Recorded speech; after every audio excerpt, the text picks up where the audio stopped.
Baik ibu-ibu, sekali lagi ya, tadi sudah disampaikan bahwa kita harus berhati-hati dalam menentukan tempat meminjam.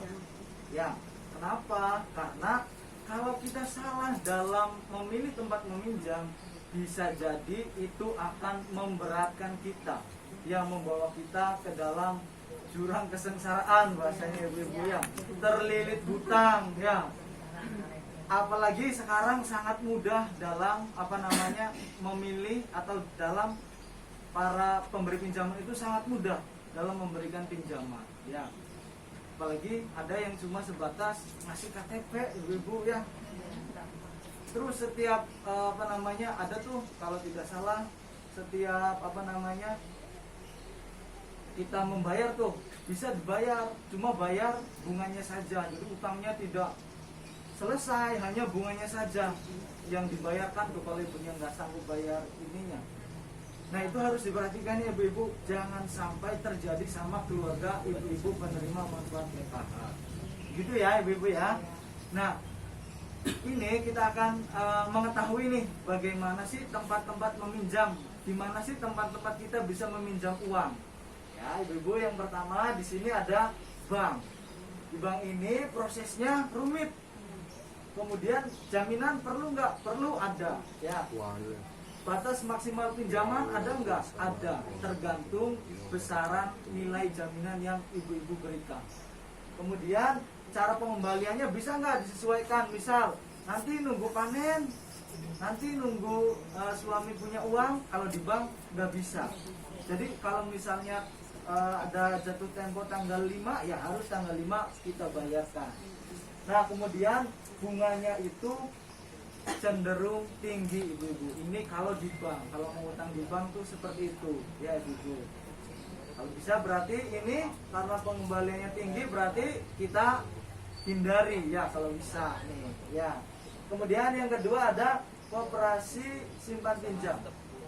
Ya, ini prosesnya cenderung rumit ya.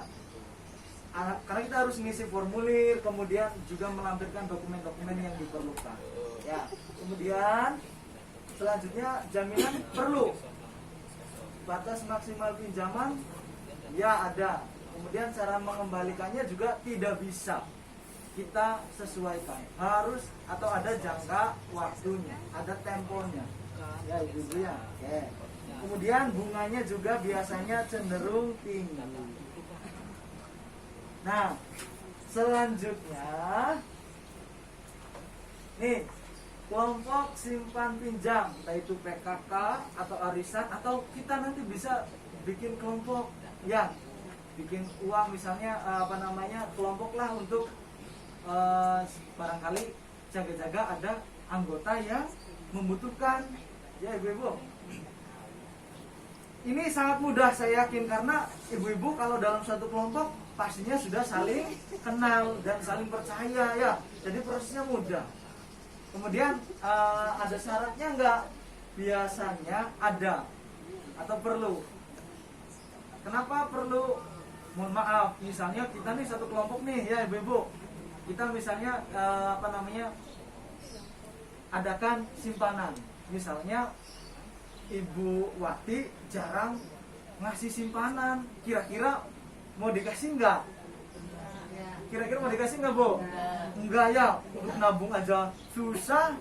Nah, paling syaratnya seperti itu, Bu. Ya. Kemudian ada nggak jumlah maksimalnya yang bisa dipinjam? Ada, tergantung kesepakatan. Ya, ibu-ibu mau ngasih pinjaman ke temannya berapa? Kemudian bayarnya gimana? Apakah kayak bank tadi tanggal 1 harus bayar? Harus. Kalau di kelompok biasanya enggak, seadanya uang ibu-ibu. Misalnya cuma dikasih waktu aja 4 bulan tadi contohnya ya, harus sudah selesai 4 bulan. Nah, enggak. Nah biasanya bunganya pun cenderung rendah ya. Jadi ibu-ibu kalau bisa pilih nih kelompok simpan pinjam atau kelompok arisan atau di kelompok PKH ya ibu-ibu ya, ini bunganya lebih rendah. Oke lanjut. Selanjutnya Di mana tempat kita bisa meminjam uang adalah di saudara atau di kerabat dekat. Ini lebih-lebih Bu ya. Kalau misalnya punya saudara yang punya lebih uang, kenapa enggak kita coba dibandingkan kita harus pinjam ke orang lain. Biasanya ada bunganya. Kalau ini sama keluarga ada jaminannya enggak? Bayarnya biasanya dikasih waktu enggak? Enggak sebisanya ya ibu-ibu ya. Kemudian biasanya dikasih bunga enggak? Enggak ya, minjem 500.000 kembalinya 500.000 ya. Jadi ini bisa jadi prioritas untuk ibu-ibu nih. Barangkali mau berhutang, utamakan saudara terlebih dahulu. Ingat ibu-ibu, utamakan saudara terlebih dahulu. Kalau sudah ke saudara tidak bisa, baru yang ini dulu, kelompok arisan dulu atau kelompok PKH dulu ya. Kalau nggak ada, ke atasnya koperasi. Kalau nggak ada, ke BPR. Kalau nggak ada, ke bank. Itu adalah pilihan yang terakhir. Dan ada satu lagi tempat menabung yang bukan tempat menabung, maaf, tempat meminjam yang harus ibu-ibu hindari. Apa itu ibu-ibu? Ada yang tahu? Rentenir ya. Ngomong itu ibu ya. Oke, ada rentenir. Termasuk bank keliling. Nah, kemarin ibu-ibu saya nih, kan saya duduk ya sama tetangga. Ada 2 orang naik motor, gitu ya. Datangnya, seringnya ditemuin ya. Nah, padahal ibunya tuh nggak mau untuk dikasih pinjam, tapi maksa-maksa Bu. Udah gampang syaratnya, kasih KTP, terus ini uangnya cair lah. Nanti bayarnya tiap minggu, ada yang tiap hari ya. Ibu-ibu itu memang menggoda ya, nggak kayak dapat rezeki tapi padahal bukan rezeki ya. Morotin akhirnya, benar ibu-ibu ya. Ini yang harus hindari, benar. Apalagi bagi ibu-ibu yang penghasilannya tidak tetap ya, justru nanti akan membengkak keuangannya. Ibu-ibu akan terjerat hutang. Ini harus dihindari. Oke, sekarang saya yakin ibu-ibu sudah paham mana tempat yang paling aman untuk meminjam. Di mana, Bu? Di saudara, betul. Yang pertama di saudara. Kalau di saudara nggak ada, baru kita cari arisan, betul, atau kelompok PKH. Setelah itu baru ke koperasi atau ke bank. Yang harus dihindari adalah utang kepada rentenir. Bahkan di agama kita juga sudah melarang. Betul ibu-ibu? Betul, jauhilah riba. Pelakunya berarti orang yang minjemin sama yang meminjam. Oh ya, sudah jelas ibu-ibu itu harus dihindari. Oke. Baik ibu-ibu, selanjutnya adalah nanti silakan tadi dibandingkan ya sesuai dengan kebutuhan kita.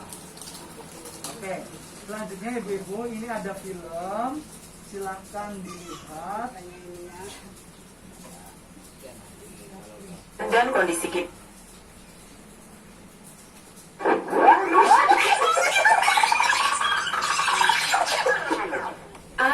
Ibu ingat, di pelatihan kami kan pernah diajari tentang cara mengelola pinjaman. Sebelum berutang, harus dipastikan dulu apakah uangnya dipakai untuk kebutuhan dan bukan keinginan. Apakah ada cara lain agar kita tidak perlu berutang? Apakah kita mampu membayarnya kembali nanti? Dan apakah cara mencicilnya sesuai dengan kondisi pendapatan kita? Kita harus membandingkan dan memilih tempat meminjam yang sesuai dengan kebutuhan dan kondisi kita. Pilihlah tempat peminjam yang menawarkan total pengembalian terkecil dan koperasilah pilihan saya. Sayangnya, saya tidak punya simpanan di koperasi sehingga tidak berhak meminjam di sana. Terpaksa saya ke tempat peminjam berikutnya, yaitu kelompok arisan simpan pinjam. Untung ibu-ibu mengerti kondisi darurat yang kami hadapi dan sepakat meminjamkan Rp500.000 meskipun tabungan saya masih sedikit. Pinjaman boleh dikembalikan sekaligus saat jatuh tempo 4 bulan lagi. Sistem ini pas sekali dengan kondisi pendapatan kami.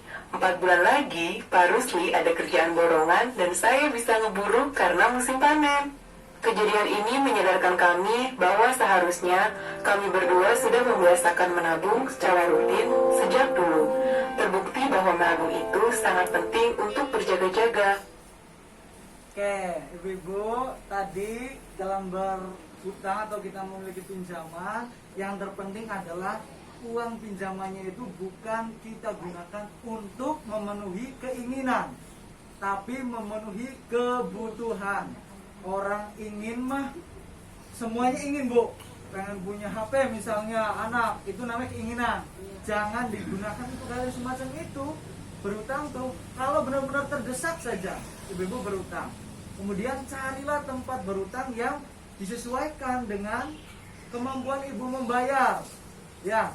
Dan yang terakhir adalah ibu-ibu usahakan hindari berhutang sebetulnya dengan cara menabung. Ya, maka ibu-ibu mulai sekarang dikondisikan keuangannya.